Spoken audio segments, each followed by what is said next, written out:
Assalamualaikum warahmatullahi wabarakatuh, sahabat curhatizen. Oke sahabat semuanya, sangat menarik ini menyimak curhatan dari seorang dokter yang dia kasih tema jangan sampai gila seperti saya. Ini seorang dokter bisa mencurahkan isi hatinya sampai seperti ini. Dan beliau ini adalah influencer dengan 2,2 juta subscriber. Ini luar biasa. Baik, karena ini sangat menarik, maka ini saya buat beberapa part. Nah, untuk part kali ini mari kita lanjutkan seperti apa curhatannya, dan ayo kita kupas sehingga kita kalau melihat kondisi seperti ini, kalau suatu ketika kita menemui hal-hal yang sama, apalagi Anda seorang konten kreator bisa jadi mengalami hal yang sama, maka kita punya persiapan untuk menghadapi permasalahan ini ke depan dengan lebih baik. Oke, seperti ini curhatannya.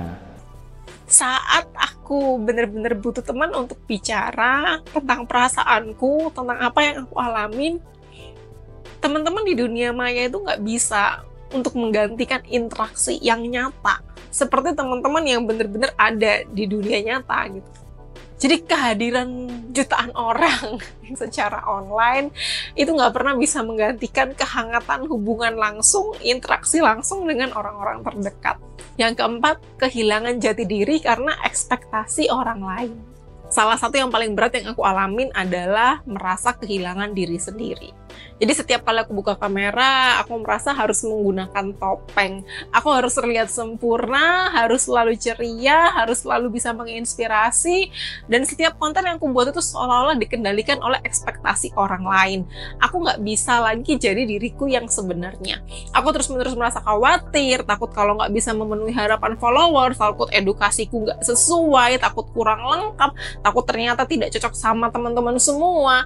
Dan kalau aku nggak posting, atau jika konten itu nggak sesuai dengan ekspektasi teman-teman, terlalu banyak komentar-komentar haters di sana, yang padahal sudah aku berusaha bikin konten sepositif mungkin, tapi selalu ada haters di sana yang selalu mengejek aku gitu ya.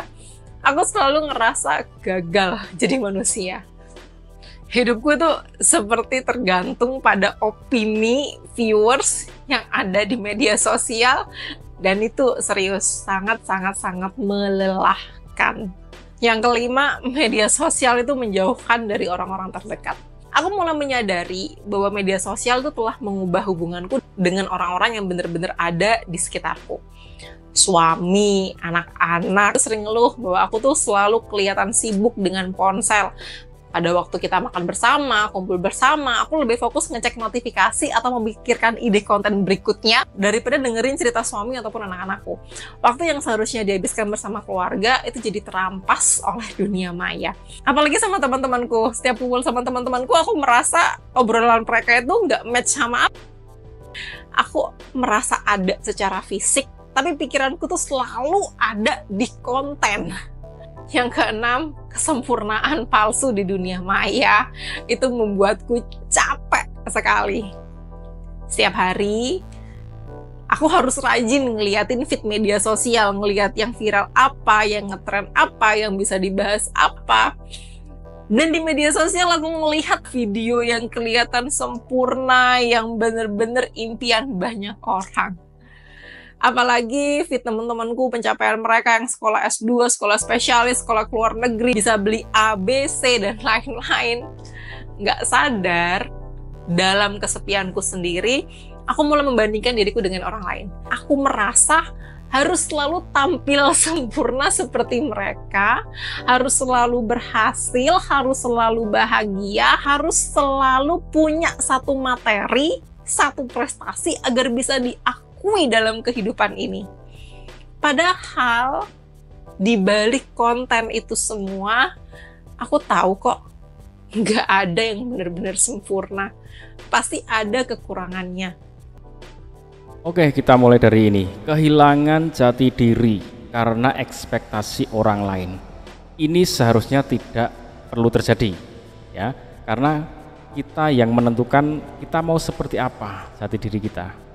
Tapi kalau mengikuti apa yang diinginkan orang, ya akhirnya kita jadi nggak jelas Orang menginginkan A ikut A, ternyata yang ini ingin B ikut B, ingin C gitu, nggak akan pernah selesai ya. Jadi ini seharusnya nggak terjadi, karena itu jatuhnya pada pilihan kita sebagai konten kreator mau seperti apa. Ini dari apapun itu kita nggak usah nggak usah ngikuti orang itu maunya apa. Melihat kita, nah itu kan maunya dia, ya sudah maunya dia, biar dia yang memenuhi. Kalau kita seperti ini. Tapi kalau memang bekerja di dunia entertain, beda lagi. Pengennya lucu, orang misalkan komedian, orang nonton pengennya lucu, ketawa, maka harus terus berusaha memenuhi ekspektasi agar orang bisa tertawa. Gak masalah ya, karena memang itu terus upaya-upaya, bahkan sudah upaya gini masih garing, upaya gini masih garing, terus sampai ketemu pada ketawa. Nah itu memang kalau dunia hiburan ya terus mengikuti apa sih ekspektasi penonton. Nah tapi kalau kontennya mau pengen hanya sesuai jati diri, ya sudah, mungkin daily life, kesehariannya, kegiatan sehari-hari, tanpa harus merubah jati diri ya. Jadi itu pilihan, mau tampil seperti apa adanya jati diri atau ingin memenuhi ekspektasi para penonton, itu nggak ada masalah. Tapi semua itu kembali pada diri sendiri, kita mau disetir orang atau menentukan jalan kita sendiri. Nah itu yang masalah yang ini, jawaban saya seperti itu, semoga menjadi solusi. Ini masalah yang kelima dari beliau, media sosial menjauhkan dari orang-orang terdekat. Ini juga kembali ke pilihan pribadi. Kita akan dengan bermedsos, apakah akan menjadi larut pada medsos, kemudian kita mengabaikan orang lingkungan sekitar kita, keluarga kita, anak istri kita, atau kita bisa memanage diri kita. Kapan kita harus mengurusi media sosial, kapan kita harus berada di lingkungan sekitar. Nah itu ranahnya profesional ya teman-teman. Memang dunia media sosial, YouTube atau apapun itu bisa dikelola secara profesional. Misal saya hanya akan ngurusi YouTube ini jam sekian sampai sekian, saya memproduksi sekian video, sudah, itu dipenuhi, target tercapai, sudah.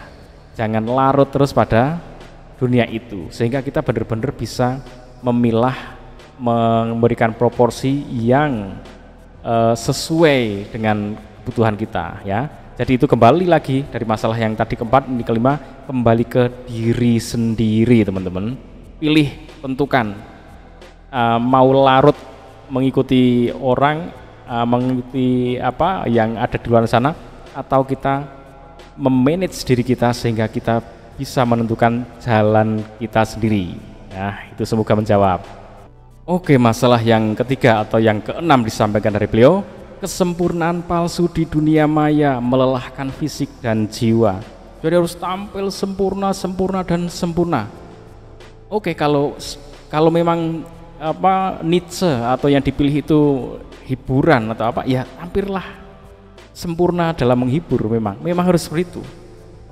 Misalkan sedang sedih hatinya, ya kalau memang sedang mau mengonten di ranah niche menghibur, ya harus bisa menghibur dan lucu ya, harus menyenangkan. Tapi kalau nggak bisa menampilkan itu, ya berhenti dulu kontennya, karena nanti kalau konten harusnya menghibur malah menampilkan kesedihan. Nah itu memang harus di manage, dan itu kembali lagi kepada diri sendiri. Jadi kalau menurut saya itu bukan kesempurnaan palsu, tapi memang untuk menampilkan kepada para penggemar itu memang disampaikan yang sesempurna mungkin. Kalau memang menghibur supaya mereka benar-benar terhibur, itu kesempurnaan yang nyata, bukan maya ya, bukan palsu. Karena apa? Benar-benar kita harus membuat produk yang penikmat kita tuh benar-benar bisa menikmati, terhibur, senang, menyenangkan orang. Itu bukan maya, bukan palsu, itu real. Nah masalah melelahkan fisik dan jiwa itu kadang itu kita sedang kondisi lagi susah, lagi sedih ya, misalkan lagi ada keluarga yang meninggal, kehilangan, ya jangan paksakan untuk meng-create produk yang menghibur, membuat orang tertawa. Kita sedang nangis kok meng-create produk yang harus tertawa. Nah itu ya atur saja diri sendiri ya, jangan dipaksakan. Di saat sedih harus meng-create, karena ini kembali ke diri sendiri, kapan harus mengkreasi, kapan harus istirahat dulu ya. Pastikan nanti pas memproduksi kondisi terbaik ya, sehingga hasilnya pun terbaik. Oke teman-teman, sangat menarik dari Bu Dokter ini ya, karena ini curahan hati asli, murni, pure dari hati yang terdalam, apa yang dialami, maka semua itu saya melihatnya benar ya, benar.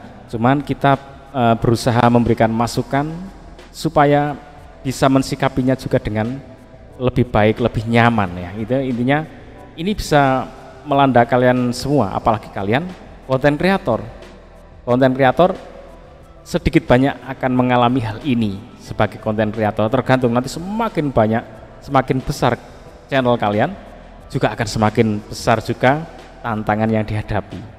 Oke teman-teman, Curhatizen, kita di sini akan menampung curhatan-curhatan kalian semua, kita semua. Kemudian dari curhatan itu kan masalah teman-teman. Nah dari masalah-masalah itu kita urai, kita carikan solusinya, sehingga apa? Kita menghadapinya itu dengan baik, dengan nyaman, tidak terjatuh pada sikap yang salah sehingga memperburuk keadaan dan merugikan kita sendiri. Oke teman-teman, ikuti terus Curhatizen, kita akan lanjut dengan curhatan-curhatan yang lain yang insya Allah bermanfaat. Assalamualaikum warahmatullahi wabarakatuh.